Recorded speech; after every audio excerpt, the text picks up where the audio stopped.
अस्सलाम वालेकुम नाज़रीन, मैं हूँ इटली से वसीम रज़ा। अदाकारा मीरा के बारे में आम ख़्याल ये है कि वो ख़बरों में रहने के लिए कोई भी मौका हाथ से जाने नहीं देती हैं, लेकिन इस दफ़ा मामला कुछ और है। अदालत में उन्होंने रो-रो कर बुरा हाल कर दिया और अदालत के सामने दुहाइयाँ देती रहीं। ये मामला क्या है, आइए इस पर बात करते हैं। सेशन कोर्ट लाहौर में अदाकारा मीरा की तक़ज़ीब-ए-निकाह अपील पर समाअत हुई। दौरान समाअत अदाकारा मीरा की कमरा अदालत में इंसाफ के लिए रो-रो कर दुहाइयाँ। अदाकारा कमरा अदालत में रो-रो कर अपनी सफाइयाँ पेश करती रहीं और कहा कि जैसा मैं 10 साल से इंसाफ के लिए दर-बदर फिर रही हूँ, जैसा मैं अमेरिका की अदालत में पेश हुई तो वहाँ मेरी बात को मुकम्मल तौर पर सुना गया। अदालत ने अदाकारा मीरा को चीख-चीख कर बोलने से मना कर दिया और तरमीमी शवाहद पर वकील को बहस के लिए तलब करते हुए समाअत 5 अक्टूबर तक मुलतवी कर दी।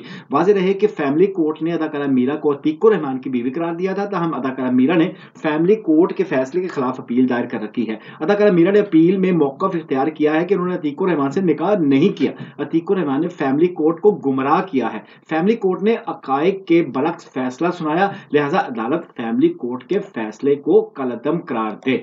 अब तक के लिए इतना ही। अपना ख्याल रखिएगा। अल्लाह हाफ़िज़।